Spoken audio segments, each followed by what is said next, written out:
तो स्टार्ट करते हैं जीओसी का सुपर फास्ट रिवीजन 1 घंटे में। Let's go. सुनो सुनो सुनो मेहरबानो कदरदानो, मेरी बात पर गौर कीजिए। देखो, जीओसी पढ़ने के लिए हमें सबसे पहले जिसकी जानकारी चाहिए उसका नाम है रिएक्शन इंटरमीडिएट्स। अब ये रिएक्शन इंटरमीडिएट्स क्या होते हैं, ये कैसे बनते हैं, उसकी हम यहां पर जानकारी लेंगे, वो भी एक बिल्कुल ही असाधारण से एग्जाम्पल की हेल्प से। देखो, मान लीजिए ये एक मॉलिक्यूल है। अब इस मॉलिक्यूल में एक 5वीं क्लास का बच्चा भी बता सकता है कि उसको एक कार्बन एटम यहां पर दिखाई पड़ रहा है, और कार्बन एटम के साथ सिंगल बॉन्ड के थ्रू हाइड्रोजन, सिंगल बॉन्ड के थ्रू हाइड्रोजन, सिंगल बॉन्ड के थ्रू हाइड्रोजन और सिंगल बॉन्ड के थ्रू कोई एटम है जिसका नाम है ए, ये सब अटैच है। ठीक है। और एक सिंगल बॉन्ड कैसे बनता है, तो ये भी उस 5वीं क्लास के बच्चे को पता होगा कि भाई एक सिंगल बॉन्ड कैसे बनता है, कि एक इलेक्ट्रॉन कार्बन ने दिया, एक हाइड्रोजन ने, और बॉन्ड बन गया। यहां भी एक इलेक्ट्रॉन कार्बन का, एक हाइड्रोजन का बॉन्ड बन गया। ठीक, ऐसे ही ये बना है। और ये वाला सिंगल बॉन्ड भी ठीक वैसे ही बना है कि ये वाला इलेक्ट्रॉन कार्बन ने पेश किया और ये वाला इलेक्ट्रॉन ए ने पेश किया, और दोनों ने आपस में बॉन्ड यहां पर बना लिया।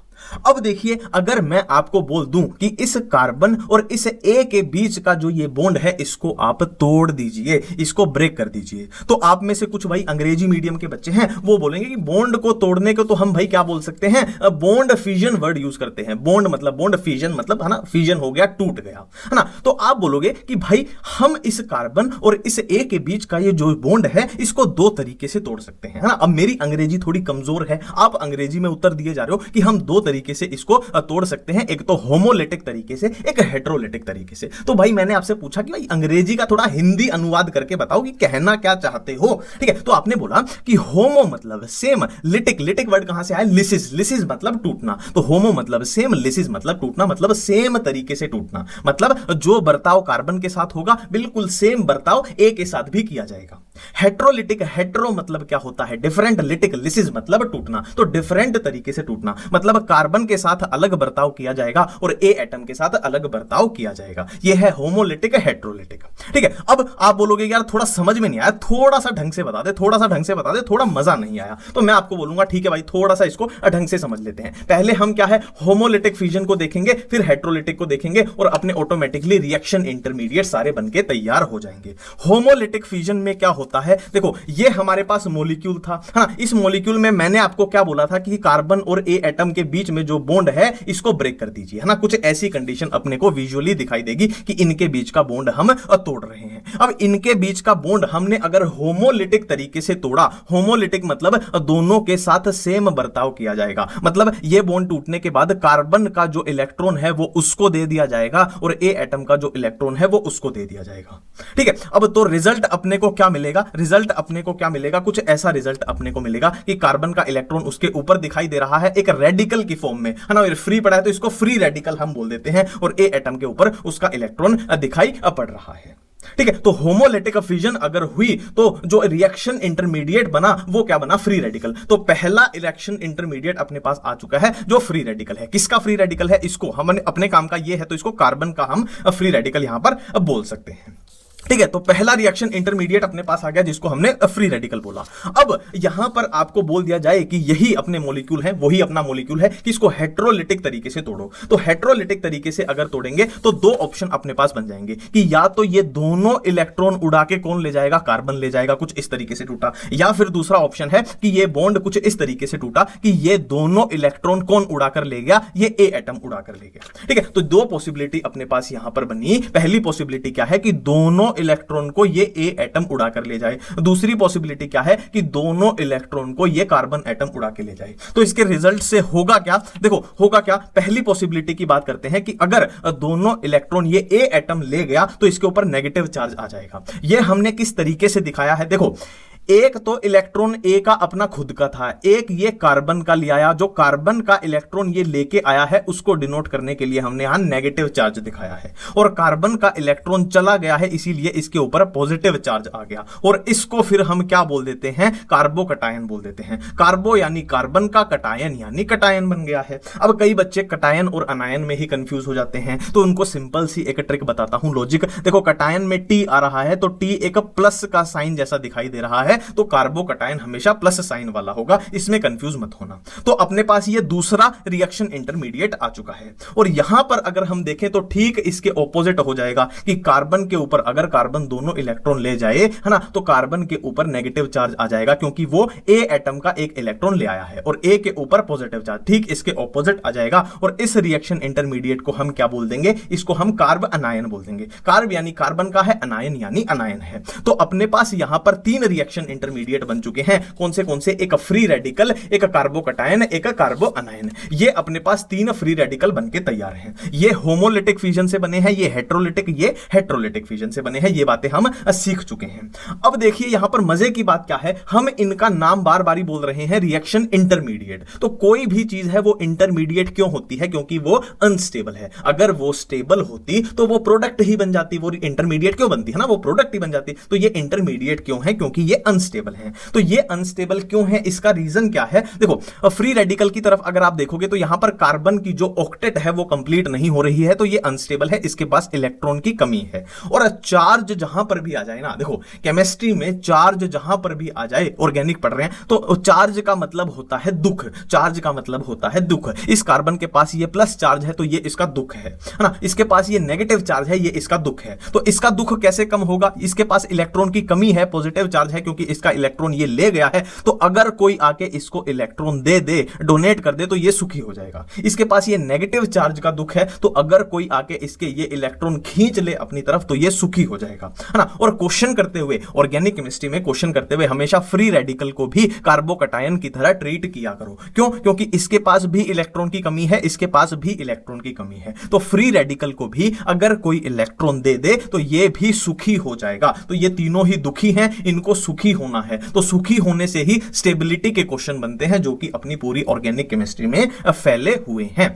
ठीक है, अब हम आगे बढ़ते हैं। तो रिएक्शन इंटरमीडिएट्स को हमने बड़े प्यार से समझ लिया कि क्या होते हैं, कैसे दिखते हैं, कैसे बनते हैं। ठीक है, अब जो अपनी पूरी जीओसी है ना, मैं क्या बोल रहा हूं कि जो अपनी पूरी जीओसी है उसमें हमें सिर्फ यह पढ़ना होता है कि क्या इलेक्ट्रॉनिक इफेक्ट्स। ठीक है, अब कैसे नाम पड़ा, जाहिर सी बात है हमें अंग्रेजी तो आती नहीं, तो भाई इफेक्ट जिसमें इलेक्ट्रॉन का लेना देना इधर उधर होता है, बस बात खत्म। ठीक है, तो इसमें कौन से इफेक्ट आते हैं? एक अपने पास आएगा इंडक्टिव इफेक्ट, एक आएगा हाइपर कॉन्जुगेशन, एक आएगा रेजोनेंस, और रेजोनेंस के साथ ही हम मीजोमरिक इफेक्ट भी पढ़ते हैं। मेनली जो क्वेश्चन बनेंगे जो यूज में आएगा अपना मीजोमरिक ही आएगा, बट वो रेजोनेंस के बिना अपना हो नहीं पाएगा। ठीक है, और लास्ट कौन सा? Electronic effect. अब इन सब में, इन चारों में, रेजोनेंस को तो हम मीजोमरिक में ही मान के चल रहे हैं ना, उन दोनों को इकट्ठा मान के चल रहे हैं। तो इन चारों में इलेक्ट्रॉनिक इफेक्ट जो होता है वो एक टेम्परेरी इफेक्ट होता है और बाकी के तीनों क्या है? परमानेंट इफेक्ट होते हैं। अब हम क्या करेंगे, देखो पैटर्न समझ लो, हम क्या करेंगे, हम पहले इंडक्टिव इफेक्ट पढ़ेंगे, फिर हम हाइपर कॉन्जुगेशन, फिर हम रेजोनेंस मीजोमरिक पढ़ेंगे। इलेक्ट्रॉनिक में कुछ पढ़ने का ऐसा है ही नहीं क्योंकि इसमें कुछ है ही नहीं।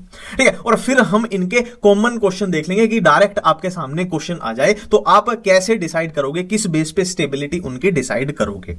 ठीक है, तो ये अपना पैटर्न रहेगा। तो अब हम स्टार्ट करने जा रहे हैं किसके साथ? इंडक्टिव इफेक्ट के साथ। अपना पहला कौन सा इफेक्ट है? इंडक्टिव इफेक्ट के साथ हम स्टार्ट करने जा रहे हैं। ये क्या होता है? अब देखो, अब हम यहां पर इंडक्टिव इफेक्ट समझने जा रहे हैं कि क्या होता है, कैसे काम करता है। ठीक है, हम क्या करते हैं, कार्बन की चेन बना लेते हैं कि ये भाई कार्बन है, ये कार्बन है, ये कार्बन है, ये कार्बन है, और यहां पर देखो ये चारों कार्बन है, तो जाहिर सी बात है चारों कार्बन की अभी क्या है? इलेक्ट्रोनेगेटिविटी बिल्कुल सेम होगी। और यहां पर हम अब क्या करते हैं? फ्लोरीन लगा देते हैं। अब देखो हमें पता है कि फ्लोरीन की इलेक्ट्रोनेगेटिविटी ज्यादा होती है यहां पर कार्बन के कंपैरिजन में। ठीक है, तो इलेक्ट्रोनेगेटिविटी ज्यादा होने का मतलब है कि ये फ्लोरीन इलेक्ट्रॉन्स को, कि इन बॉन्ड्स में जो ये इलेक्ट्रॉन प्रेजेंट हैं इनको अपनी तरफ खींचने की कोशिश करेगा। ठीक है, ये बॉन्ड नहीं टूटेगा, ऐसा होगा कि ये बॉन्ड टूट जाएगा, ये बॉन्ड बिल्कुल ऐसे का ऐसे रहेगा, बस क्या है? इलेक्ट्रॉन को अपनी तरफ खींचने की कोशिश करेगा। ठीक है, तो इलेक्ट्रोनेगेटिविटी ज्यादा थी तो इसने इलेक्ट्रॉन को, इस कार्बन के इलेक्ट्रॉन को अपनी तरफ क्या है? खींचने की कोशिश की।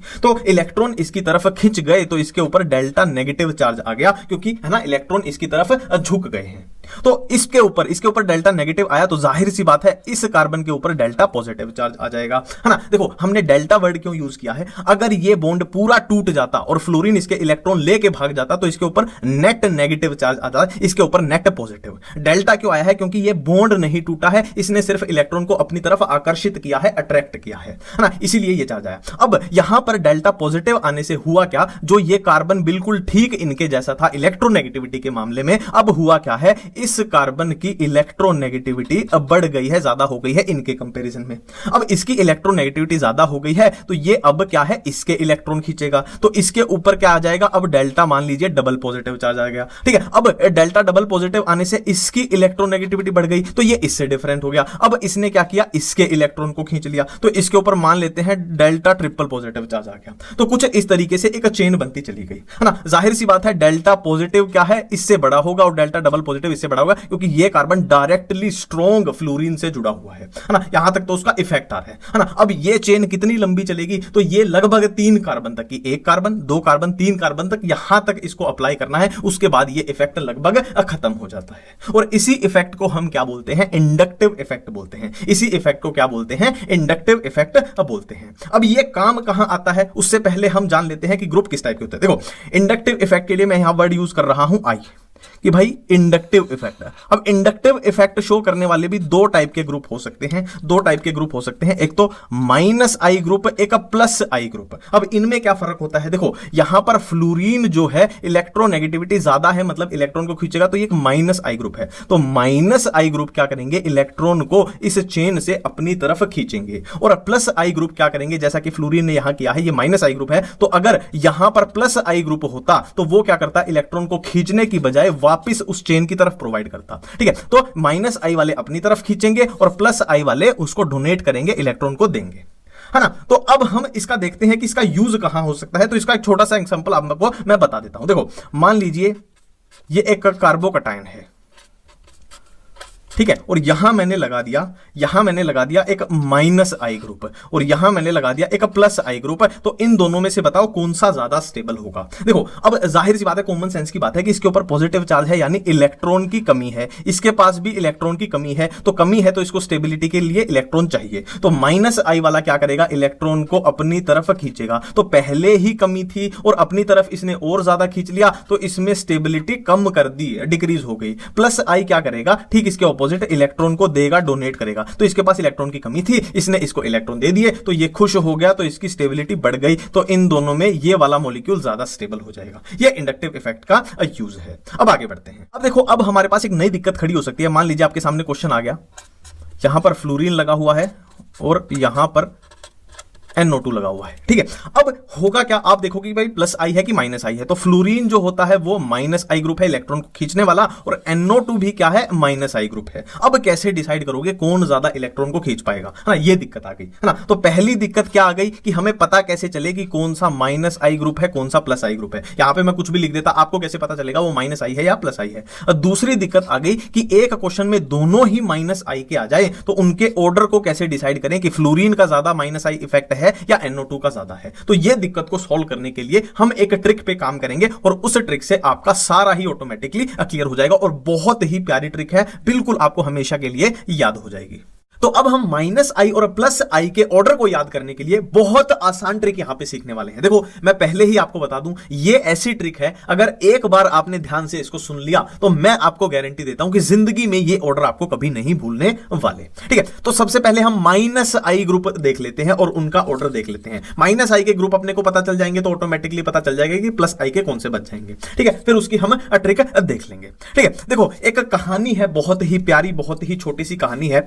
2 लड़के थे, एक का नाम था सलमान, एक का नाम था फरहान, ठीक है। एक सलमान था, एक फरहान था, और दोनों ही बहुत ही गुड लुकिंग थे, बहुत इंटेलिजेंट थे, बहुत ही कॉन्फिडेंट बंदे थे और नीट की तैयारी करते थे, तो बहुत इंटेलिजेंट थे। तो इनका कौन से कॉलेज में एडमिशन हो गया भाई, एम्स में इनका एडमिशन हो गया, ठीक है। अब हुआ क्या, थोड़े दिन बाद देखो जो सलमान और फरहान थे ना, उनका एम्स कॉलेज में ऐसा हो गया कि मतलब इनसे स्मार्ट, इनसे हैंडसम, इनसे इंटेलिजेंट कोई भी नहीं है ना, सबसे कॉन्फिडेंट ही है कि मतलब कोई सुंदर कन्या अगर आएगी तो अगर ये उससे बात ना कर पाए तो कोई भी नहीं कर पाएगा, ठीक है। तो हुआ क्या, थोड़े दिन बाद क्या हुआ, एक बहुत ही खूबसूरत लड़की की इस कॉलेज में एंट्री हुई जिसका नाम था करीना। करीना की स्पेलिंग ये वाली है, ठीक है। तो करीना बहुत ही खूबसूरत थी, है ना। तो उसकी कॉलेज में एंट्री हुई, तो ये करीना इतनी खूबसूरत थी तो जो सलमान और फरहान जो वहां के स्टार थे एक तरीके से, वो भी इससे बात करने से घबराने लगे, ठीक है। वो भी इससे बात नहीं कर पाए। तो पूरे कॉलेज में एक तरीके से है ना वो पूरा चर्चा फैल गई, पूरा है ना एक चैलेंज हो गया कि ऐसा कौन कौन होगा, ऐसा कौन होगा जो सबसे पहले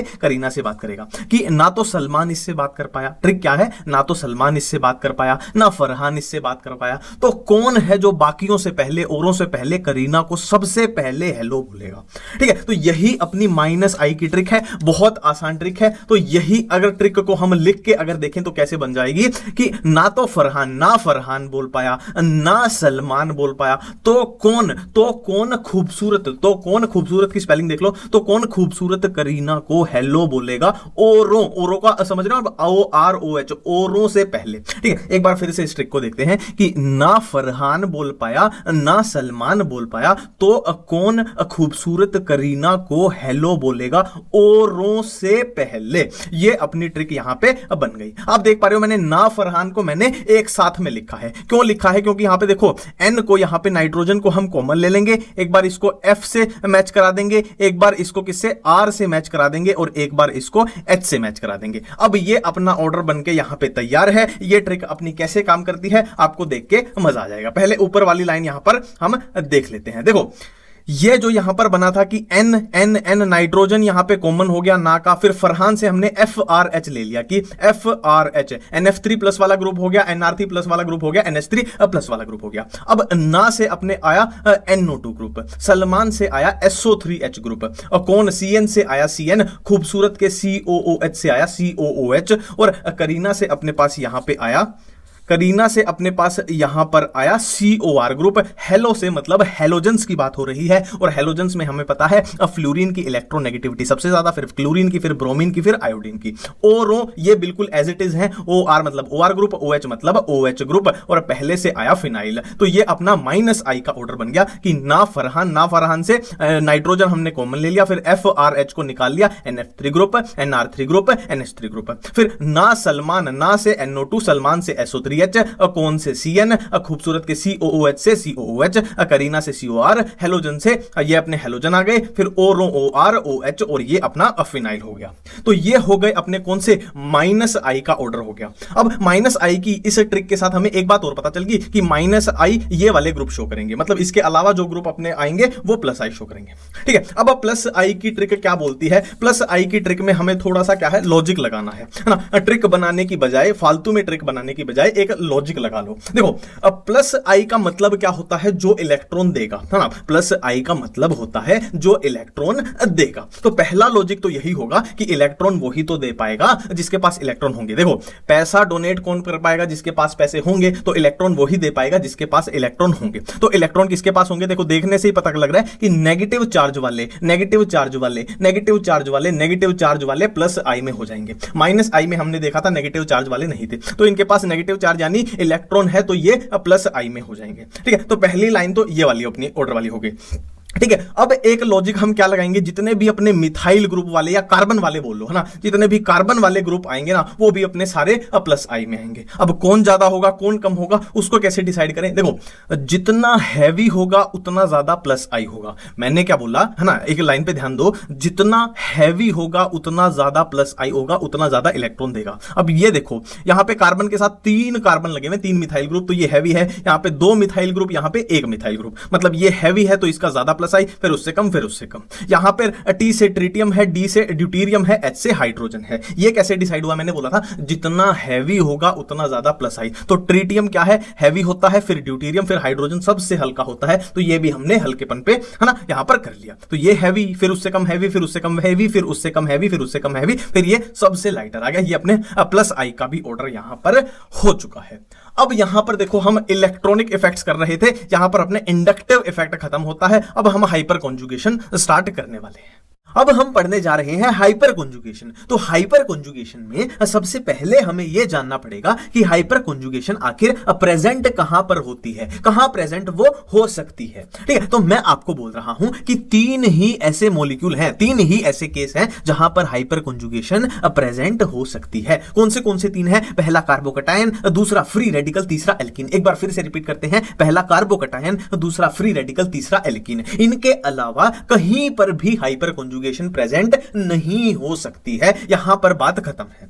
ठीक है, अब आपको पूछना चाहिए कि कौन से ऐसे कार्बोकटायन है जिसमें हाइपर कॉन्जुगेशन होगी, या फिर कौन से ऐसे एल्कीन है जिसमें हाइपर कॉन्जुगेशन प्रेजेंट होगी। तो इसका मैं आपको जवाब देने जा रहा हूं कि ऐसे कौन सी कंडीशंस हैं हाइपर कॉन्जुगेशन प्रेजेंट होने के लिए। तो हाइपर कॉन्जुगेशन प्रेजेंट होने के लिए दो कंडीशन का फुलफिल होना बिल्कुल मस्ट है, जरूरी है। कौन सी दो कंडीशन? पहली कंडीशन है कि अल्फा कार्बन जो है वो sp3 हाइब्रिडाइजेशन वाला होना चाहिए। अब अल्फा कार्बन क्या होता है वो मैं आपको थोड़ी देर में बताऊंगा, उसकी टेंशन मत लो। ठीक है, पहली कंडीशन है अल्फा कार्बन sp3 हाइब्रिडाइजेशन वाला होना चाहिए, और दूसरी कंडीशन है एटलीस्ट एक अल्फा हाइड्रोजन प्रेजेंट होना ही होना चाहिए। एटलीस्ट एक होना चाहिए, दो भी हो सकते हैं, तीन भी हो सकते हैं, कोई दिक्कत वाली बात नहीं। ठीक है, तो ये बातें हमने कर ली। अब हम देखते हैं कि ये अल्फा कार्बन क्या चीज है, अल्फा हाइड्रोजन क्या चीज है, तभी तो हमें बातें समझ में आएंगी। ठीक है, तो इनको थोड़ा सा समझ लेते हैं।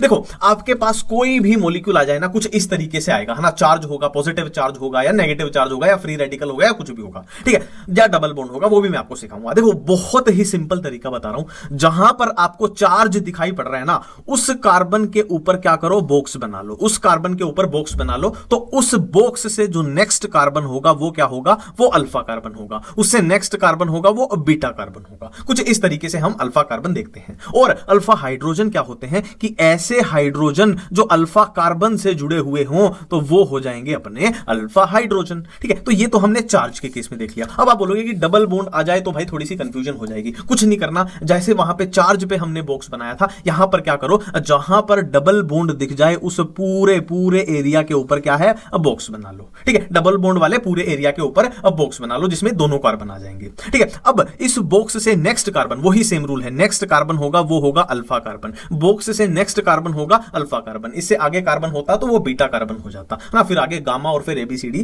कहीं तक चलते रहो। ठीक है, तो ये हाइड्रोजन अल्फा कार्बन से जुड़े हैं तो ये अल्फा हाइड्रोजन हो जाएंगे जो 3 है नंबर में, और यहां भी अल्फा हाइड्रोजन हो जाएंगे जो कितने हैं, 3 है। ये भी 3 अल्फा हाइड्रोजन इसके पास है। ठीक है, इसमें अगर बात करें कि कितने अल्फा हाइड्रोजन थे तो इसके पास 2 अल्फा हाइड्रोजन थे। तो अल्फा कार्बन क्या है, अल्फा हाइड्रोजन क्या है, ये हमने यहां पर चेक कर लिया। अब क्वेश्चन किस तरीके से आएंगे, आपसे कोई पूछ ले इस वाली कंपाउंड मॉलिक्यूल जो भी है ये, इसमें बताओ हाइपर कॉन्जुगेशन प्रेजेंट है या नहीं है ना। तो क्या करो, जहां पर चार्ज है वहां पे क्या करो, बॉक्स बना लो। अपने को क्या है, ये दो कंडीशन फुलफिल करनी है, sp3 हाइब्रिडाइजेशन वाला कार्बन और एटलीस्ट एक हाइड्रोजन अल्फा हाइड्रोजन होना चाहिए। तो जहां चार्ज है वहां बॉक्स बना लो और उससे नेक्स्ट कार्बन होगा अल्फा कार्बन होगा। ठीक है, और ये क्या हो जाएंगे, अल्फा हाइड्रोजन हो जाएंगे, और 2 प्रेजेंट है तो मतलब हाइपर कॉन्जुगेशन इसमें प्रेजेंट है। और यहां हो जाएगी आपकी जिंदगी की सबसे बड़ी गलती। क्यों? क्योंकि हमने ये तो देखा ही नहीं कि हाइपर कॉन्जुगेशन के लिए कार्बोकटायन फ्री रेडिकल एल्कीन का होना जरूरी है। ये क्या है, कार्ब अनायन है, तो इसमें आपको अल्फा कार्बन अल्फा हाइड्रोजन देखने की जरूरत ही नहीं है। इसमें हाइपर कॉन्जुगेशन कभी भी प्रेजेंट नहीं हो सकती, उसके लिए इनका होना जरूरी है। ठीक है, तो इस गलती से, है ना, थोड़ा सा ध्यान से चलना है। इसमें आपसे पूछ लिया जाए, मान लीजिए यहां पॉजिटिव चार्ज है या फ्री रेडिकल है, तो पहली कंडीशन हमने क्या देखी कि कार्बोकटायन है, फ्री रेडिकल है, एल्कीन है। तो भाई ये कार्बोकटायन है या फिर ये फ्री रेडिकल है, कुछ भी मान के चलो। फिर दूसरी कंडीशन क्या है, अल्फा कार्बन sp3 हाइब्रिडाइजेशन वाला होना चाहिए। तो अल्फा कार्बन ढूंढते हैं, जिस कार्बन पे चार्ज है या रेडिकल है उस पे क्या करो, बॉक्स बना लो। उससे नेक्स्ट कार्बन क्या होगा, अल्फा कार्बन होगा। तो ये अपना अल्फा कार्बन है। अल्फा कार्बन की हाइब्रिडाइजेशन आप चेक कर लो, sp3 निकल के आएगी। ये तो आसान सी बात है। ठीक है, अल्फा कार्बन से जो हाइड्रोजन जुड़े हैं वो कौन से हैं, अल्फा हाइड्रोजन है, जिनकी संख्या कितनी है, 2। तो मिनिमम 1 होना चाहिए। इसके पास तो 2 मिल गए, मतलब बल्ले बल्ले हो गई, मतलब इसके पास हाइपर कॉन्जुगेशन प्रेजेंट है। ठीक है, अब यहां पर एक और देख लेते हैं। मान लीजिए इसमें बताओ हाइपर कॉन्जुगेशन प्रेजेंट है या नहीं है। तो सबसे पहली कंडीशन क्या है, कार्बोकटायन फ्री रेडिकल एल्कीन। तो ये एक एल्कीन है, मतलब यहां पर पहला पेपर तो अपना पास हो गया है। फिर क्या है, नेक्स्ट अपने को ये 2 कंडीशन फुलफिल करनी है। पहली कंडीशन पे चलते हैं कि अल्फा कार्बन sp3 वाला होना चाहिए। तो अल्फा कार्बन कैसे ढूंढे कि जहां पर डबल बॉन्ड है वहां पर क्या करो, बॉक्स बना लो। दोनों कार्बन इस बॉक्स में आ जाएंगे। अब इस बॉक्स से नेक्स्ट जो कार्बन है वो क्या हुआ, अल्फा कार्बन हो गया। अल्फा कार्बन की हाइब्रिडाइजेशन चेक कर लो, सारे सिंगल बॉन्ड है, sp3 निकल के आएगी। अब फिर क्या है, जो हाइड्रोजन जुड़े हैं वो कौन से हैं, अल्फा हाइड्रोजन है। तो अल्फा हाइड्रोजन की संख्या यहां पर कितनी है, 3 है। मिनिमम 1 चाहिए था, अपने को 3 मिल गई, मतलब इसमें भी क्या है, इसमें भी हाइपर कॉन्जुगेशन प्रेजेंट है। ठीक है, अब आपसे स्टेबिलिटी का अगर क्वेश्चन पूछ ले, मान लो इन दोनों में बताओ कौन सा एल्कीन ज्यादा स्टेबल है ना, तो इनमें हाइपर कॉन्जुगेशन चेक कर लो। एल्कीन है तो हाइपर कॉन्जुगेशन की पॉसिबिलिटी है। फिर नेक्स्ट हम अपनी कंडीशंस चेक करते हैं। देखो क्या करो, डबल बॉन्ड पे बॉक्स बना लो। बॉक्स से नेक्स्ट कार्बन क्या होगा, अल्फा कार्बन होगा, और अल्फा कार्बन से जुड़े हुए हाइड्रोजन क्या होंगे, अल्फा हाइड्रोजन होंगे। तो इसमें अल्फा हाइड्रोजन की संख्या कितनी है, 3 है, बाकी सारे है ना कार्बन है ही नहीं। तो इसमें कितनी है, 3 है। इसमें चेक करते हैं, देखो इसमें क्या है, डबल बॉन्ड पे आप बॉक्स बना लो, उससे नेक्स्ट कार्बन अल्फा कार्बन, उससे नेक्स्ट कार्बन अल्फा कार्बन, है ना। यहां पे ये हाइड्रोजन कितने हो जाएंगे, 3 अल्फा हाइड्रोजन, और ये हाइड्रोजन कितने, 3 अल्फा हाइड्रोजन। तो टोटल इसमें अल्फा हाइड्रोजन की बात करें तो इसमें संख्या हो जाएगी 6, है ना। तो सिंपल सा फंडा है कि स्टेबिलिटी अगर आपसे पूछ ली जाए स्टेबिलिटी किसमें ज्यादा होगी, तो जिसमें अल्फा हाइड्रोजन ज्यादा होंगे उसमें स्टेबिलिटी ज्यादा होगी। ठीक है, तो ये तो हो गई बात स्टेबिलिटी की। अब एक कई बार पूछ लेते हैं heat of hydrogenation. Heat of hydrogenation वो क्या होगी, देखो हीट ऑफ हाइड्रोजिनेशन जो होती है वो स्टेबिलिटी के इनवर्सली प्रोपोर्शनल होती है, मतलब अल्फा हाइड्रोजन का ऑपोजिट ऑर्डर लग जाएगा और हीट ऑफ हाइड्रोजिनेशन के लिए ये वाला अपना एरो आ जाएगा। ठीक है, तो ये अपना हाइपर कॉन्जुगेशन। अब हम क्या है, किस तरफ बढ़ रहे हैं, अब हम बढ़ेंगे अपने रेजोनेंस वाले टॉपिक की तरफ। अब हम हाइपर कॉन्जुगेशन के बाद रेजोनेंस को समझना चाहते हैं, और रेजोनेंस आखिर है क्या, हो क्या रहा है इसमें, वो भी हम देखेंगे, उसका मकसद क्या है वो भी हम यहां पर समझेंगे। देखिए मान लीजिए यहां पर कोई 20 किलोग्राम का कुछ वजन है, पत्थर है 20 किलोग्राम का, ये 20 किलोग्राम का पत्थर है, और इसे क्या करना है आपको, मान लीजिए ये आपका घर है और ये 1 किलोमीटर दूर या 2 किलोमीटर दूर आपके दोस्त का घर है। तो इस 20 किलोग्राम के पत्थर को यहां से, इस घर से, घर नंबर ए से उठा के घर नंबर बी पर लेकर जाना है। ठीक है, अब पहला ऑप्शन आया कि ये काम सिर्फ अकेला बंदा करे, कि एक ही बंदा है जो इसको उठाकर यहां पर ले जाए। फिर दूसरा ऑप्शन आया कि भाई दो बंदे इसको करने में लग गए, इस काम को करने में 2 बंदे लग गए, कि भाई 5 मिनट ये वजन उठा लेगा, 5 मिनट ये, फिर ये रेस्ट कर लेगा, फिर ये वजन उठा लेगा, फिर ऐसे अदला बदली करके। ठीक है, तीसरा ऑप्शन आया कि 2 की जगह फिर 3 बंदे हो गए, 2 की जगह फिर ये वजन उठाने के लिए 3 बंदे आ गए, 3 बंदे आगे, कि भाई थोड़ी सी देर ये, थोड़ी सी देर ये, थोड़ी सी देर ये, थोड़ी सी देर ये, थोड़ी सी देर ये, थोड़ी सी देर ये। ठीक है, अब आपसे कोई पूछ ले कि किसको ज्यादा दुख होगा, case number 1, case number 2, case number 3, तो आप आसानी से बोलोगे कि ये बंदा सबसे ज्यादा दुखी है, क्योंकि इसको अकेले को यहां से यहां ये वजन उठा के लेके जाना पड़ रहा है ना। यहां दुख थोड़ा बट गया है, वजन थोड़ा बट गया है, तो यहां पे थोड़ा दुख कम हो गया है, और यहां पर और ज्यादा दुख कम हो गया है ना, क्योंकि वजन वो बट गया है। ठीक है, तो यही है रेजोनेंस। अगर मैं यहां पर बोलूं कि एक ही बंदा वजन उठा के चल रहा है, मतलब यहां पे रेजोनेंस बिल्कुल भी नहीं है ना। इन दोनों में दुख को बांटा जा सकता है, मतलब इन दोनों में क्या है, रेजोनेंस प्रेजेंट है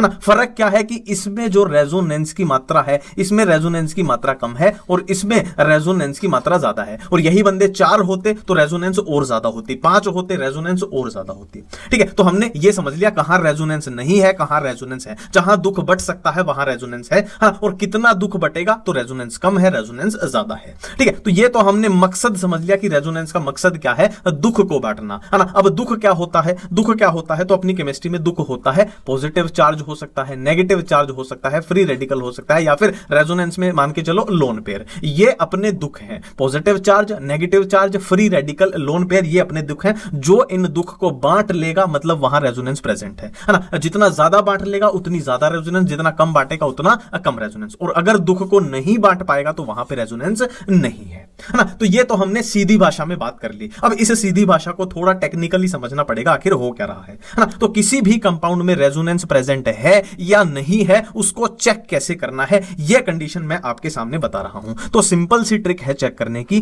कि A double bond B single bond C और सी के ऊपर हो पॉजिटिव चार्ज या नेगेटिव चार्ज या फ्री रेडिकल या अपना लोन पेयर, जो कि दुख की बात हुई है। अगर ये कंडीशन आपको कहीं मिल जाए, मैंने क्या बोला कि A double bond B single bond C और सी के ऊपर पॉजिटिव चार्ज या नेगेटिव चार्ज या फ्री रेडिकल या लोन पेयर, ये कंडीशन जहां भी आपको मिल जाए मतलब वहां पर रेजोनेंस प्रेजेंट होती है। ये कंडीशन याद रखनी है। A double bond B single bond C और सी पर ये दुख हो गए। ठीक है, अब मैं आपको कुछ कंपाउंड देता हूं, आप बताओ उसमें रेजोनेंस है कि नहीं। इन दोनों में आपको क्वेश्चन आ गया कि स्टेबिलिटी कंपेयर करके बताओ, स्टेबिलिटी कंपेयर करके बताओ। ठीक है, तो आप देखो कि भाई इसमें रेजोनेंस है या नहीं। A single bond B single bond C, मतलब डबल बॉन्ड तो आया ही नहीं, मतलब इसमें रेजोनेंस प्रेजेंट नहीं है ना। ये जो प्लस चार्ज है ये वाला केस आ गया, इसी कार्बन के पास ये प्लस चार्ज रहने वाला है। ठीक है, यहां पर चेक करते हैं, देखो ये ए फिर double bond B single bond C, C के ऊपर है पॉजिटिव चार्ज,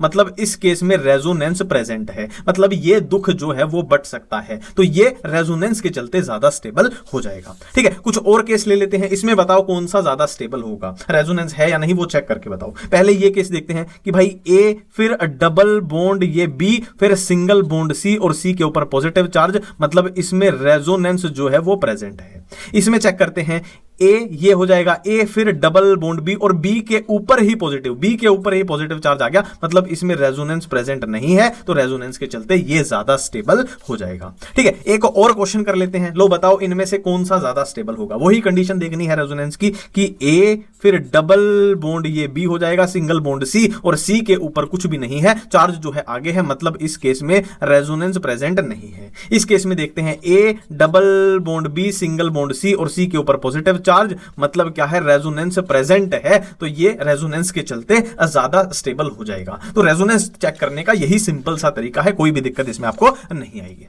ठीक है, अब देखो कुछ चार नाम होते हैं जिनमें बच्चे बहुत ज्यादा कंफ्यूज हो जाते हैं, एक अलाइलिक, एक विनाइलिक, एक अराइलिक, एक बेंजाइलिक। ठीक है, सबसे पहले तो ये बात क्लियर रखो कौन सा साइक्लिक कंपाउंड है, कौन सा नॉन साइक्लिक है, इसमें बहुत कंफ्यूजन होती है। देखो बेंजाइलिक, इसके नाम में ही बेंजीन आ गया तो बेंजीन रिंग, मतलब ये साइक्लिक होगा।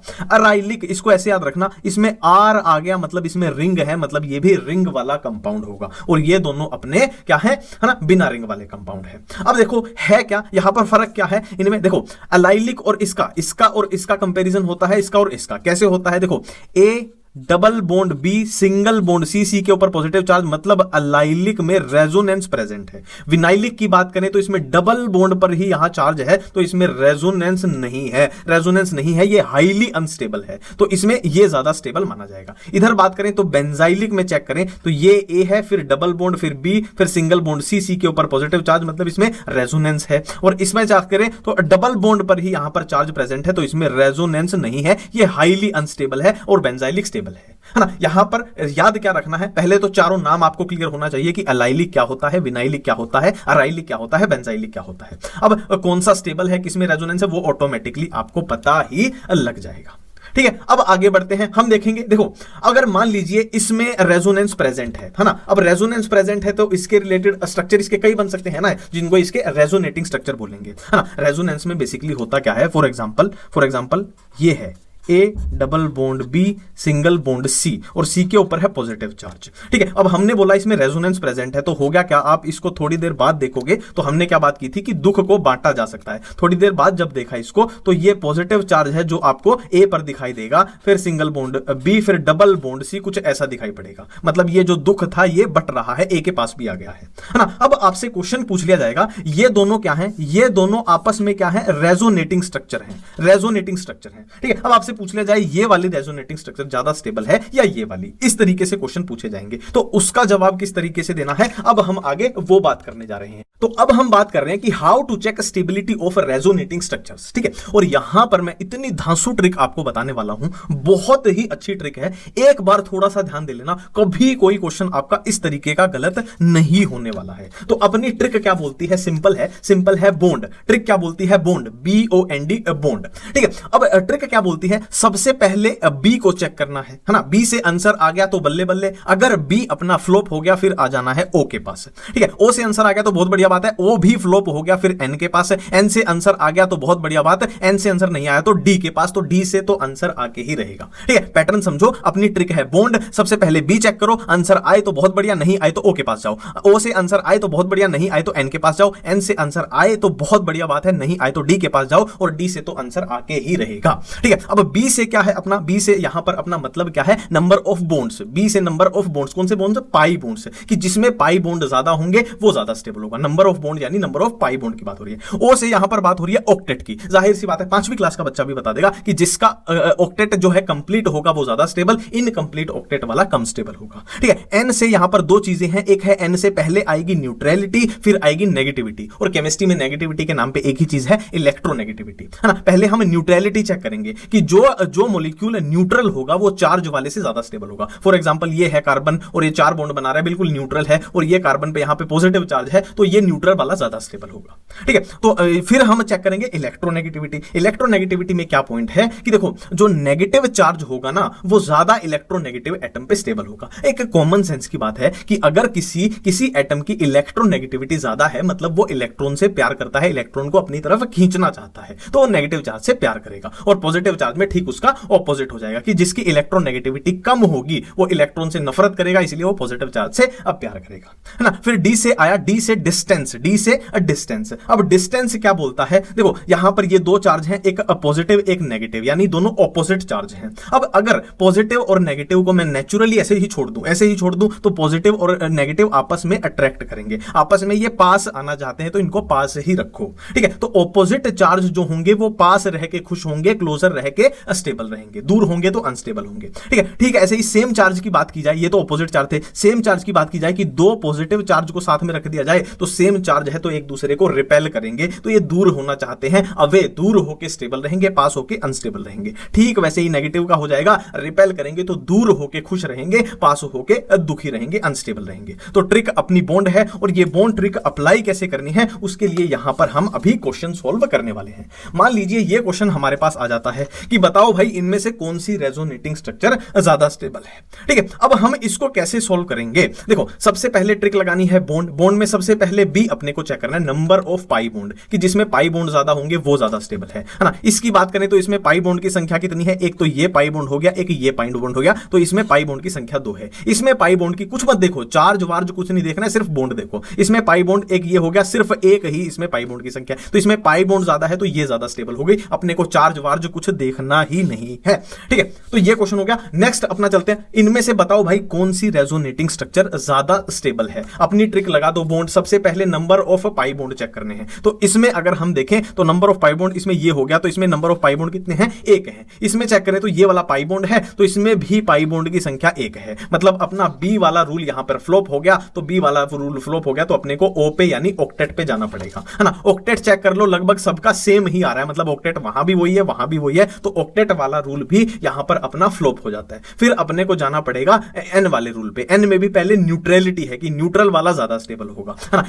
इस वाले कंपाउंड पे भी एक नेगेटिव चार्ज है, इस वाले पूरे कंपाउंड पूरे मॉलिक्यूल पे भी एक नेगेटिव चार्ज है, नेट चार्ज इस पे भी एक नेगेटिव, इस पे भी एक नेगेटिव, मतलब चार्ज का भी यहां चक्कर नहीं है, वो भी बराबर आ गया, मतलब न्यूट्रलिटी रूल भी अपना फ्लॉप हो गया। न्यूट्रलिटी फ्लॉप हो गया, फिर जाएंगे इलेक्ट्रोनेगेटिविटी वाले पे कि नेगेटिव चार्ज जो है वो किस पर प्रेजेंट है। देखो इसमें नेगेटिव चार्ज जो है वो किस पर प्रेजेंट है, नाइट्रोजन पर प्रेजेंट है, इसमें किस पर प्रेजेंट है, ऑक्सीजन पर प्रेजेंट है। तो नेगेटिव चार्ज किस पर रहना पसंद करेगा, खुश रहेगा, तो जाहिर सी बात है ऑक्सीजन की इलेक्ट्रोनेगेटिविटी ज्यादा होती है नाइट्रोजन के कंपैरिजन में, तो नेगेटिव चार्ज ऑक्सीजन के ऊपर ज्यादा खुश रहेगा, तो ये वाला ज्यादा स्टेबल हो जाएगा, ठीक है। एक और हम क्वेश्चन कर लेते हैं, इनमें बताओ कौन सी रेजोनेटिंग स्ट्रक्चर ज्यादा स्टेबल है। वही रूल लगाओ अपना बॉन्ड वाला, सबसे पहले नंबर ऑफ पाई बॉन्ड गिन लेते हैं, तो इसमें पाई बॉन्ड 1 2 और 3, इसमें पाई बॉन्ड की संख्या कितनी है, 3 है। इसमें चेक करें 1 2 और 3, इसमें भी पाई बॉन्ड की संख्या 3 है, तो अपना बी वाला रूल यहां पर फ्लॉप हो गया। नेक्स्ट हम ओ पे आएंगे तो ऑक्टेट भी आपको है ना सेम ही मिलेगा, है ना, तो ऑक्टेट वाला भी कंप्लीट हो गया, है ना, फेल हो गया अपना। फिर एन से अपना न्यूट्रलिटी वाला देखते हैं, तो इस पे एक पॉजिटिव चार्ज एक नेगेटिव चार्ज, इस पर भी एक पॉजिटिव एक नेगेटिव, तो चार्ज भी बराबर है, मतलब न्यूट्रलिटी वाला भी फ्लॉप हो गया। अब इलेक्ट्रोनेगेटिविटी देखते हैं, इसमें नाइट्रोजन पर पॉजिटिव है, इस पे भी नाइट्रोजन पे पॉजिटिव है, इस पे कार्बन पे नेगेटिव है, इस पर भी कार्बन पे नेगेटिव है, तो भाई वो भी फर्क नहीं आ रहा, चार्ज वाला फर्क भी नहीं आ रहा, वो भी सेम हो गया, मतलब अपने एन तक फ्लॉप हो चुके हैं। लास्ट बचा अपना डी,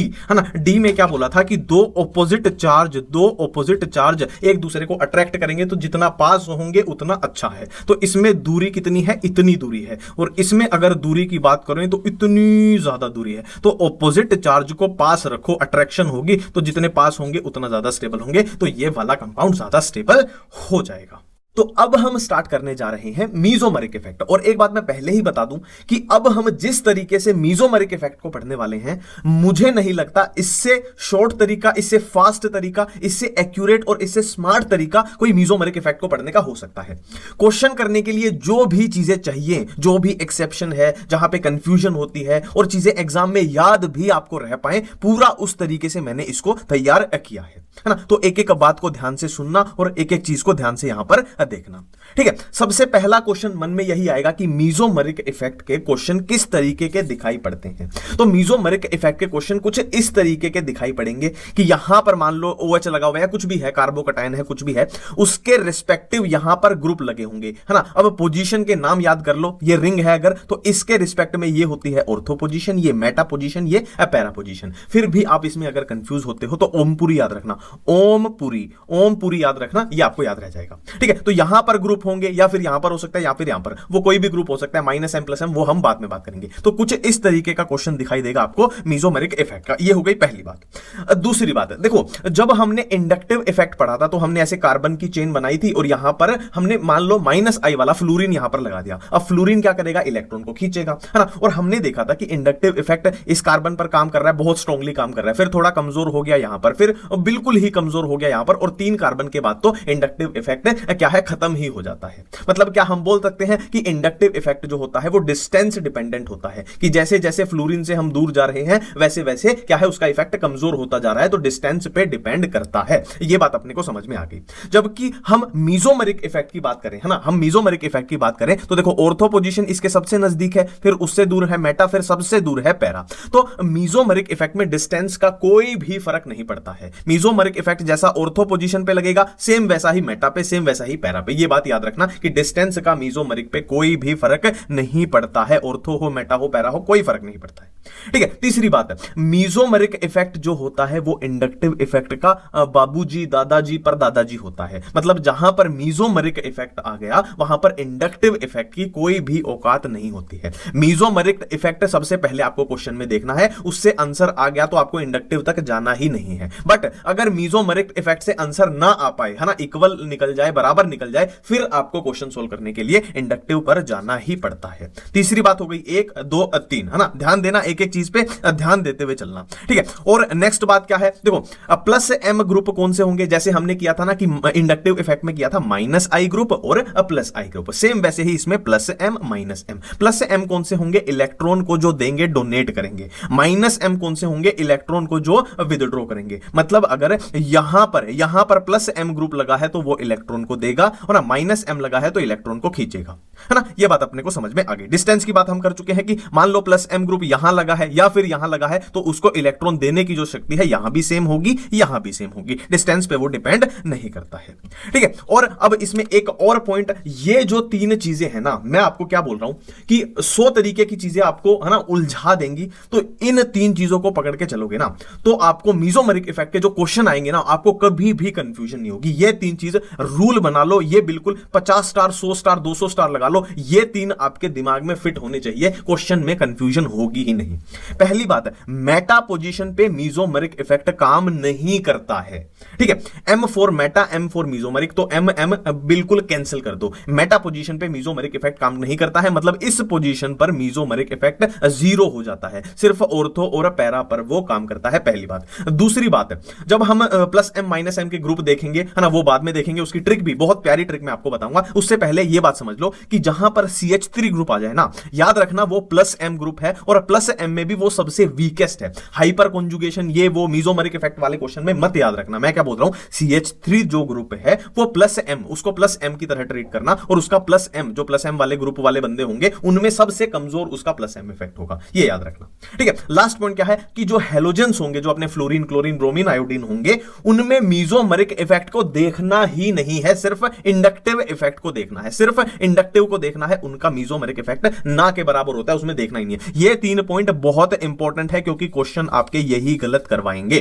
ठीक है, ये बात अपने को समझ में यहां पर आ चुकी है ना, और ये अपनी जड़ी बूटी है, ये बहुत काम आने वाली है। अब हम आगे बढ़ते हैं। अब आगे बढ़ने के साथ हमें क्या देखना पड़ेगा कि भाई कौन से ऐसे ग्रुप हैं जो प्लस एम इफेक्ट शो करते हैं और कौन से ऐसे ग्रुप हैं माइनस एम शो करते हैं, है ना, और उनके ऑर्डर को कैसे याद रखें। तो जब भी कुछ मुश्किल चीज आती है याद करने की, तब आती है केवी एजुकेशन की बहुत ही आसान, बहुत ही सरल ट्रिक। सबसे पहले हम प्लस एम की ट्रिक देखने वाले। वो 2 लड़कियां एक क्लास में पढ़ती थी, है ना, बहुत प्यारी लड़की थी। जितनी भी नेहा नाम की लड़की ये वीडियो देख रही है उनसे थोड़ी सी माफी मांगना चाहूंगा। ठीक है, तो 2 लड़कियां नेहा नाम की एक क्लास में पढ़ती थी। एक थी नेहा नेहरा, एक थी नेहा कौर, है ना, एक नेहा नेहरा, एक नेहा कौर, एक ही क्लास में पढ़ती थी, और दोनों की शक्ल बिल्कुल सेम एक जैसी थी। जो क्लास के बच्चे थे वो कंफ्यूज हो जाते थे, कौन सी नेहा नेहरा है, कौन सी नेहा कौर है। अब कैसे पता लगाएं? तो इन दोनों में से एक जो थी वो ज्यादा लड़ती थी, एक थी वो शांत शांत स्वभाव की थी, तो ज्यादा लड़ती थी मतलब वो एसिडिक टाइप की थी, और जो शांत थी वो बेसिक है ना, एल्कलाइन टाइप की थी, है ना। तो हमने इन दोनों को डिफरेंशिएट कैसे किया, पीएच के बेस पे, पीएच के बेस पे कैसे, है ना, एक एसिडिक एक बेसिक। तो यही अपनी ट्रिक है कि ओए मैं आपको बोल रहा हूं, ओए नेहा नेहरा एंड नेहा कोर को पीएच के बेस पे हम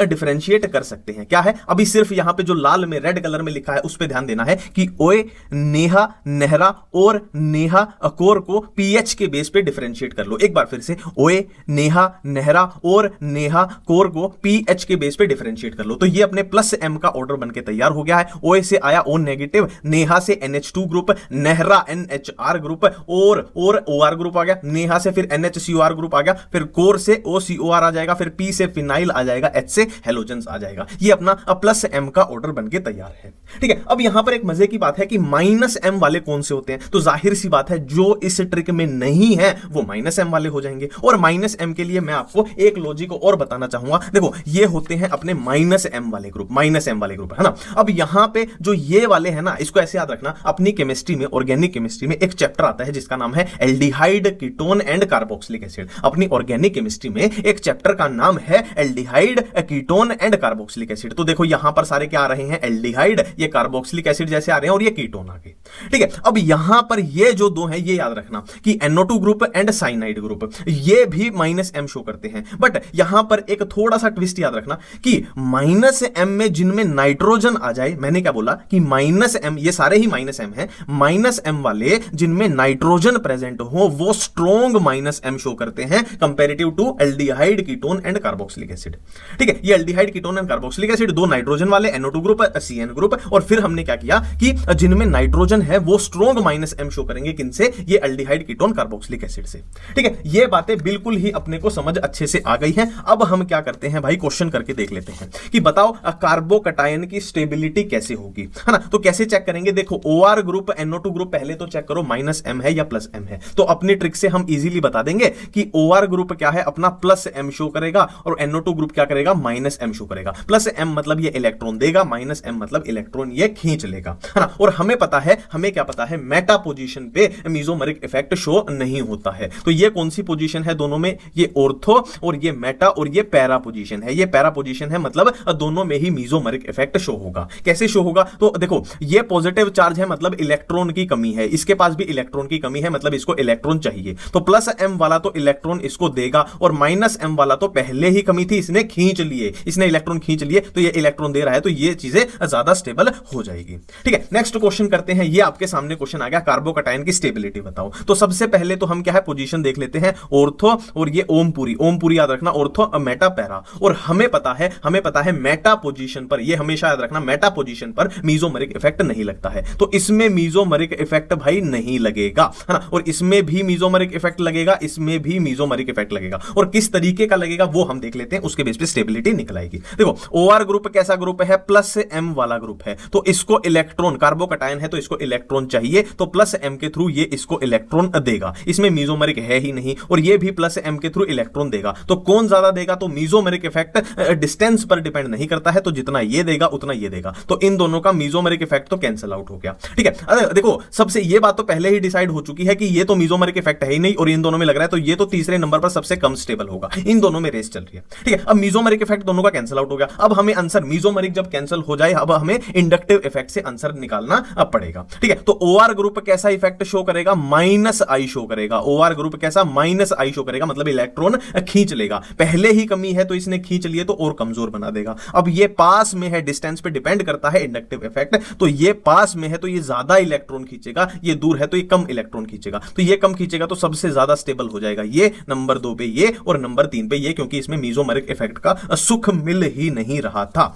ठीक है, अब नेक्स्ट बात करते हैं, ये वाला क्वेश्चन करके दिखाओ। देखो इसमें पूछ लिया कि एसिडिक स्ट्रेंथ बताओ। एसिडिक स्ट्रेंथ का क्वेश्चन जब भी आ जाए कुछ मत करो, सिर्फ H+ को भेज दो। H+ को भेज दोगे तो O नेगेटिव बच जाएगा, O नेगेटिव यहां पर बच जाएगा। अब अपने को एक तरीके से नेगेटिव चार्ज की स्टेबिलिटी देखनी है ना। अब आप डायरेक्ट इस क्वेश्चन को करने लग जाओगे, पर मैंने आपको जो जड़ी बूटी दी थी वो आप भूल जाओगे। मैंने क्या वो जड़ी बूटी दी थी कि हेलोजेंस के अंदर मीजोमेरिक इफेक्ट तो देखना ही नहीं है, तो ऑर्थो मेटा पैरा वो तो आपको देखना ही नहीं है। आपको सिर्फ ओनली इंडक्टिव इफेक्ट से क्वेश्चन सोल्व सोल्व करना है। इसीलिए मैं ये आपको है ना ये जड़ी बूटी दी थी, आप क्वेश्चन गलत करोगे करो, सिर्फ इंडक्टिव इफेक्ट से क्वेश्चन शो करना है। तो क्लोरीन है तो माइनस आई शो करेगा, क्लोरीन है तो माइनस आई शो करेगा, माइनस आई शो करेगा, है ना। नेगेटिव चार्ज है तो उसको खींचेगा, तो ये सबसे पास है तो सबसे ज्यादा चार्ज खींचेगा, ये उससे दूर है, ये सबसे दूर है, मतलब ये सबसे ज्यादा स्टेबल हो जाएगा, फिर सबसे कम ये स्टेबल हो जाएगा। मीजोमेरिक इफेक्ट हमने देखा ही नहीं है, ठीक है। अब दो ऐसे स्पेशल केस हैं जहां आपके क्वेश्चन गलत हो सकते हैं। मैंने बोला ना, मैंने इस तरीके से टॉपिक को कंसाइज किया है कि आपका क्वेश्चन बहुत कम चांस है गलत हो। दो ऐसे स्पेशल केस हैं जहां आपके क्वेश्चन गलत हो सकते हैं, जहां याद कर लोगे चीजों को तो अच्छा रहेगा, ठीक है। क्या है कि नाइट्रोफिनोल के अंदर और बेंजोइक एसिड के अंदर कुछ अजीब एक्टिविटी देखने को मिली। क्या मिली कि नाइट्रोफिनोल के अंदर इंट्रामोलिकुलर हाइड्रोजन बॉन्डिंग पाई जाएगी और बेंजोइक एसिड के अंदर ऑर्थो इफेक्ट पाया जाएगा। अब ये क्या चीज होती है, देखो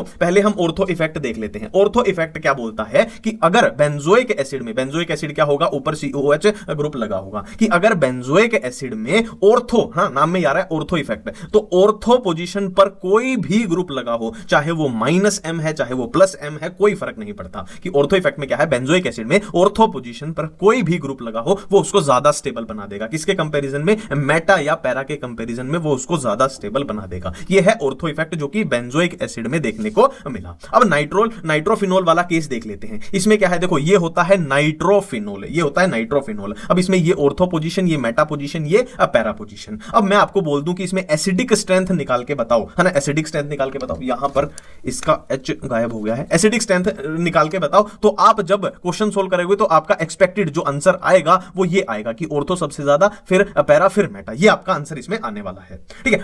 बट इसमें याद रखना इंट्रामोलिकुलर हाइड्रोजन बॉन्डिंग की वजह से आंसर रियलिटी में जो आएगा ये आएगा, याद रखना। स्पेशल केस है, कैसे याद रखना, पोम याद रखना, नाइट्रोफिनोल में पोम याद रखना, बेंजोइक एसिड में ऑर्थो इफेक्ट याद रखना, ठीक है। तो ये हुआ अपना मीजोमेरिक इफेक्ट, और मैं दिल से बोल रहा हूं बहुत मजा आया मेरे को ये रिवीजन करा के, और ऐसे ऐसे अब बहुत सारे रिवीजन आने वाले हैं, तो जुड़े रहिए मेरे साथ। थैंक यू, धन्यवाद।